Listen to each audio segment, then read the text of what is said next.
अंधे कत्ल का ड्राप सीन। घर का वैद कफील, 3 बच्चों के बाप को हवस में अंधी मां ने अपने आशना के साथ मिलकर हिंदाई भयानक और बेदर्द तरीके से मौत के घाट उतार दिया।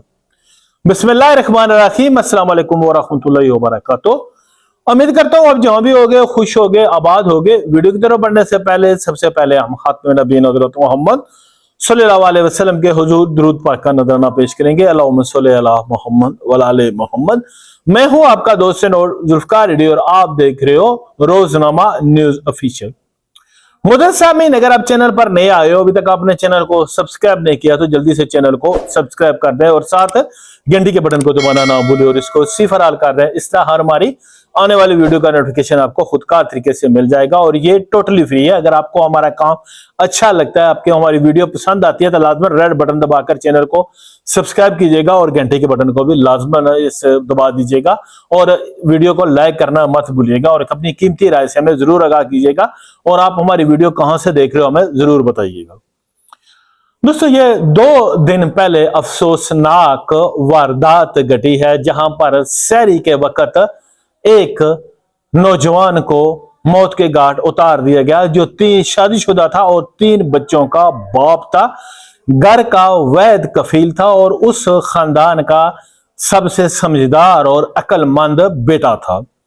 दोस्तों, ये 2 दिन कबल वकुआ हुआ है। ये बमरो पोठी के मकाम पर हुआ है जहां पर एक गरीब फैमिली के घर कत्ल की वारदात हुई। रात के सब सोए हुए थे और सहरी के टाइम उठने के तो बाहर बरामदे में लेटे हुआ 30 साल का जवान तनवीर अहमद वल्द अब्दुल अजीज खून में लथपथ पड़ा था और वो अपनी फैमिली का वैद समझदार और एक कफील था जो उस घर का कमाने वाला। दीगर जो उनके फैमिली मेंबरान थे वो बोले और बिल्कुल इस तरह के थे कि वो कोई अपने घर की जिम्मेदारी उठाने के लायक नहीं है। बाकी फैमिली मेंबरान बिल्कुल सादे हैं और वालिदैन जो इनके थे वो पहले ही इंतकाल कर चुके हैं। कत्ल की वारदात पर बहुत दुख और हर आंख आबशार थी। पूरा जो उनका इलाका है वो खौफो हिरास में था और हर किसी को दुख था क्योंकि मकतूल जो था वो हिंदाई अच्छे किरदार का मालिक था, सबके साथ प्यार मोहब्बत करने वाला ये तनवीर हुसैन। ये फैमिली इतनी शरीफ और सादा थी कि इनके जो दीगर वर्षा हैं उन्होंने धोखेधड़ी के साथ इन फैमिली की बहुत सी जायदाद भी हथिया ली थी और ये इसको अपने खुदा की रजा समझकर चुप हो गए थे और इन्होंने किसी तरह का कोई कानूनी चरोजोई नहीं की थी। उन्होंने कहा जी ठीक है, अगर इन्होंने हमारे साथ कुछ बुरा किया है तो खुदा वन ताला ही इन्हें देखेगी और वो जैसे तैसे उनकी जिंदगी गुजर रही थी वो गुजार रहे थे। ये तनवीर अहमद शादीशुदा था और इसे 3 बच्चों का बाप था।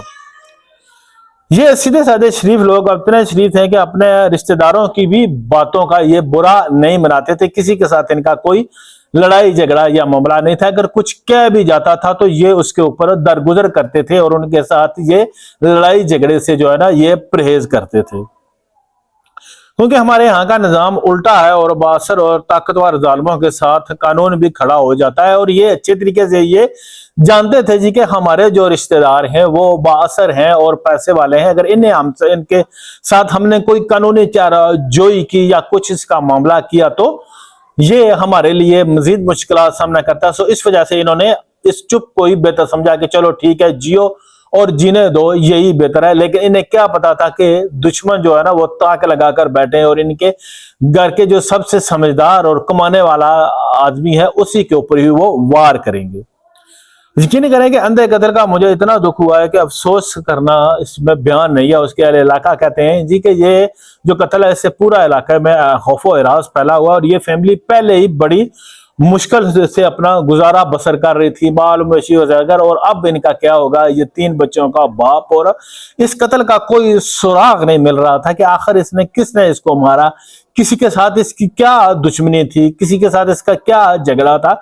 ये तो बेचारा सीधा साधा इंसान था।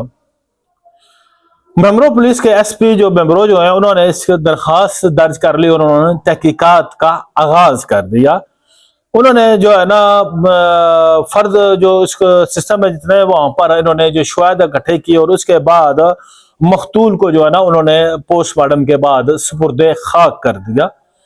जब बेमरो पुलिस स्टेशन इस कत्ल की तहकीकात करता है और पुलिस अगर वाकई ईमानदारी के साथ और ठीक तरीके से तहकीकात करे तो वो जो है ना वो पताल में छुपा हुआ भी कातिल ढूंढ लेती है, और बिल्कुल इस केस में वैसा ही हुआ। और ये जो हुआ था इसका कोई ऐसा वहां पर एनी शाहिदीन भी नहीं था, कोई ऐसा सबूत भी नहीं था, कोई ये गरीब फैमिली थी, कोई सीसीटीवी भी नहीं था जी कि ये देखेंगे। लेकिन पुलिस की मैं इस हिम्मत की दाद देता हूं जी कि उन्होंने आखिरकार जो है ना इस कातिल को ढूंढ निकाला। ये ऐसा वाकया था जिसमें हवस सबसे नुमाया थी और हवस ने ही इस नौजवान की जान ले ली। पुलिस का कहना है जी कि जब इन्होंने तफ्तीश का आगाज किया, सबसे उन्हें पूछताछ की, तो इसकी बीवी जो थी मकतूल की, उनसे भी उन्होंने पूछताछ की और उन्हें कुछ दाल में काला लगा। बेमरो पुलिस की कारकर्दगी का उन्होंने जो है ना अपने इस हाजिर दिमागी से और उन्होंने अपनी जो उनकी थी महाराना तफ्तीश का तरीका, उससे उन्होंने इस कातिल को ढूंढ निकाला और मतलूबा संग दिल औरत के खिलाफ सख्त तरीन कार्रवाई। उन्होंने कहा जी कि ये जो 3 बच्चों की मां थी, इसका मशाका एक लड़के के साथ चल रहा था। मैं आपको शॉर्टकट में ये बताता चलूं, क्योंकि अगर मैं पूरी स्टोरी बयान करूंगा तो वीडियो बहुत ज्यादा लंबी हो जाएगी। पुलिस ने जब इनसे कहा तो इन्हें शक गुजरा जी कि ये जो औरत है इसकी बातों में तेजाब पाया जाता है, और उन्होंने इस औरत की जो है ना वो गिर्द गहरा तंग कर दिया ताकि हम इसको पूछें, और इन्होंने मेन फोकस भी इसकी बीवी के ऊपर किया। और उसके बाद जो है ना वो इस नतीजे पर पहुंचेगी कि जो हम जिस जाविये में ये तहकीकात कर रहे हैं वो ठीक है, और ये औरत आखिरकार इसने अपने जो हथियार थे वो डाल दिए। तो इसका कहना है कि मुतासरा संगदिल खातून ने जो है ना अपने अशरा के साथ मिलकर अपने शोहर तनवीर को जो है ना वो जब वो सोया हुआ था तो उसको बड़ी बेरहमी के साथ मौत के घाट उतार दिया। और इसका इस के अशना के साथ काफी पुराना मरासम था। देख, अगर तुम्हारा उसके साथ चक्कर था, तुम अपनी इज्जत तो पहले ही नीलाम कर चुकी हो बदबख्त औरत, तो तुम उन 3 बच्चों से उनका बाप क्यों छीन रही हो? अगर वो तुम्हारी हवस इस हद तक बढ़ चुकी थी तो तुम उसको कहती कि तनवीर मुझे तुम तलाक दे दो, या तुम अदालत में चली जाती और तुम तलाक ले रही थी। तुम्हें वो घर उजाड़ने की क्या जरूरत थी?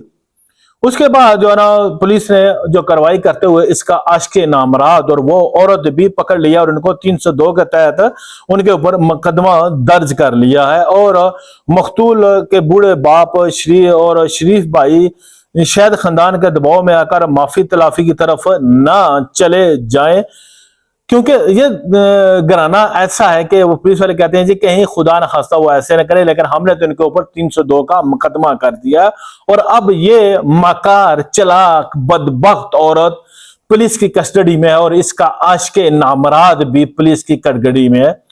मुझे हैरत होती है ऐसे नौजवानों के ऊपर। क्या आपको आशिकी मशूकी करने के लिए 3 बच्चों की या 5 बच्चों की मां ही मिलती है? दुनिया में दीगर जो औरतें हैं वो मर चुकी हैं, आपके अंदर इस हद तक हवस बढ़ गई है कि आप ये नहीं देखते कि आपने 3 बच्चों के सर से उनका बाप का साया छीन लिया है, उनको यतीम कर दिया है, और कल को ना ही तुम उनके वो बाप बन सकते हो। ऐसी बहुत सी वारदातें हुई हैं। एक कश्मीर में हुआ था, आजाद कश्मीर में, जहां पर 3 बच्चों की मां अपने बच्चों को साथ लेकर आई थी सराय रमगीर से, लेकिन उसके आशिक मुराद ने कहा जी कि मैं इनको नहीं खिला सकता, तो उनको जहरीली चीज मिलाकर एक बेटे और 2 बेटियों को मौत की नींद सुला दिया, और सिर्फ अपनी शैतानी हवस पूरी करने के लिए। अल्लाह ताला इनको तबाह बर्बाद करे और मरने वाले को अपनी जवारे रहमत में जगा दे। शुक्रिया, जज़ाकल्लाह।